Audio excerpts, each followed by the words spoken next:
इस शांति समिति की बैठक में जो भी हमारे पत्रकार बंधु आए हैं, चाहे वो इलेक्ट्रॉनिक मीडिया के हों, चाहे प्रिंट मीडिया के हों, तथा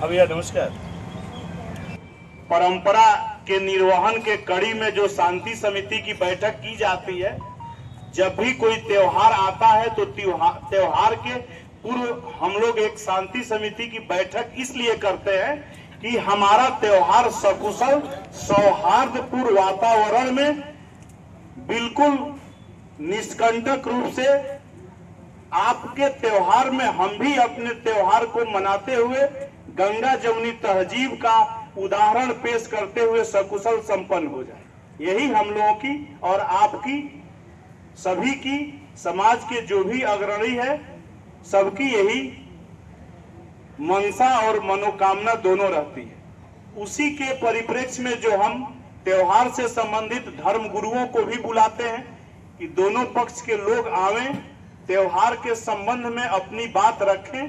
कहीं किसी प्रकार की त्योहार मनाने में समस्या हो उसको हमारे समक्ष रखें ताकि समय रहते हम उसको दूर कर सकें। विभिन्न एजेंसियों को यहाँ बुलाया जाता है, जैसे ईओ नगर पंचायत को हमने लिखा पढ़ी में बुलाया था, जेई हार्डिल को हमने लिखा पढ़ी में बुलाया था, पीडब्ल्यूडी को हमने लिखा पढ़ी में बुलाया था, नहीं आए। इसके बावजूद भी हम लोगों ने पत्राचार करके संज्ञानित कर दिया है कि आप नगर में अपनी व्यवस्था, जो आपकी नगर पंचायत है उसके सीमा के अंतर्गत साफ सफाई, चूना गिराने का कार्य हो, त्योहार के दिन समय रहते संपन्न करा लें। उसी तरह से देहात क्षेत्रों में प्रधान जी के माध्यम से हम लोग सफाई कर्मी बंधु से निवेदन करते हैं कि आप उस दिन एक दिन पहले सफाई व्यवस्था चुस्त दुरुस्त करा लें। शायद हो सकता है कि त्योहार के दिन प्रातः से 8 बजे से नमाज शुरू हो जाती है, मैक्सिमम नमाज ईदगाह में होती है, कुछ स्थानों पर मस्जिद में नमाज होती है, तो मस्जिद के आसपास नाली नाबदान की सफाई, चूना गिराने की सफाई, हमारे ईदगाह पर आसपास की सफाई, जो हमारे अकीदतमंद के लोग हैं वो ईदगाह के अंदर तो स्वयं सफाई कर लेते हैं, ईदगाह के अंदर स्वयं अपना चट लेकर के जाते हैं, व्यवस्थित तरीके से सब करा लेते हैं। इस प्रकार की व्यवस्था, उसके पूर्व संध्या पर लाइट न कटे ताकि हमारे त्योहार मनाने वाले लोगों को चाहे सेवैया बनाना हो, चाहे अन्य धार्मिक अनुष्ठान के साथ साथ कार्यक्रम करना हो, उसमें कोई विधिक बाधा न उत्पन्न हो। इसी के साथ साथ पीडब्ल्यूडी को हम लोग कहते हैं कि अगर रोड बना रहे हो तो रोड उस दिन समय से कुछ पूरा कर लें, सामान कोई रखा है रास्ते में तो उसको समय से हटा लें इत्यादि। इसी कारण से विभिन्न अन्य विभाग के अधिकारी कर्मचारी गण को बुलाया जाता है। ओवरऑल त्योहार बकरा ईद का है। हमारे धर्म गुरु आए हैं, मौलाना साहब आए हैं, इमाम लोग आए हैं। 25 ईदगाह और 8 मस्जिदों पर नमाज बकरा ईद की संपन्न करानी है। बकरा ईद के इस जो हमने संख्या ईदगाह और मस्जिद की बताई है वो आप बखूबी जानते हैं। इसके संबंध में जो भी सुअरबाड़ा होता है उसको पूर्व संध्या पर हम उनको नोटिस दे करके पहले ही पूर्व संध्या पर उनको हम बंद करा देते हैं ताकि कोई समस्या किसी को न आवे। तथा जो हमारे धर्म गुरु हैं, चांद के अनुसार 7 तारीख को बकरा ईद का त्योहार संपन्न होगा। इसमें कोई आगे पीछे तिथि हो तो आप बताएं, नहीं तो हम लोगों के हिसाब से, कैलेंडर के हिसाब से या हम लोगों की तैयारी के हिसाब से जो मालूम है उसमें 7 जून है। से हमारा धर्म का कहीं से कहीं कोई अपमान हो गया या मेरा अपमान हो गया, ये हमारे धर्म में, किसी भी धर्म में ये बातें नहीं अंकित की गई।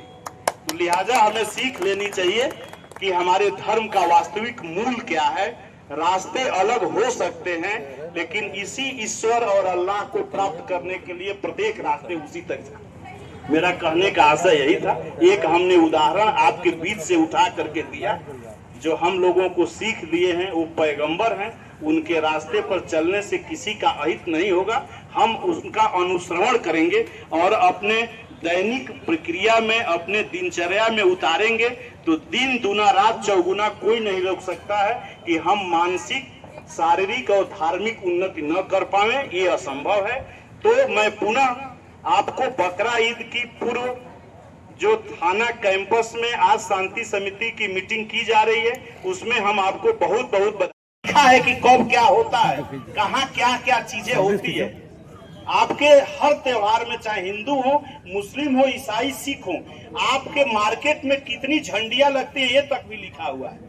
आपके ये बकरा ईद में कितने बकरे की कुर्बानी होती है सब लिखा है, संख्यात्मक लिखा हुआ है। अब मैं दूसरी चीज आपको बता दूं, धर्म के हिसाब से बकरा ईद का त्योहार 3 दिन मनाया जाता है। तो अगर 6, 7, 8 जिस दिन प्रथम दिन होगा उस दिन से 3 दिन मनाया जाएगा। अब देखिए, यहाँ हमारे रुपई डीहा में कुर्बानी नहीं होती। कुर्बानी का मतलब कि बड़ों की सार्वजनिक स्थान पर कुर्बानी नहीं होती है।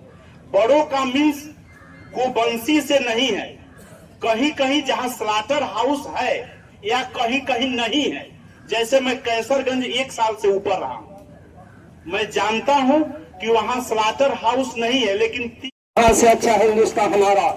हजरात, तमामी लोग यहाँ बैठे हुए हैं, जनाब आदरणीय तहसीलदार साहब, आदरणीय कोतवाल साहब और पत्रकारगण और सभी स्थानीय के अधिकारीगण,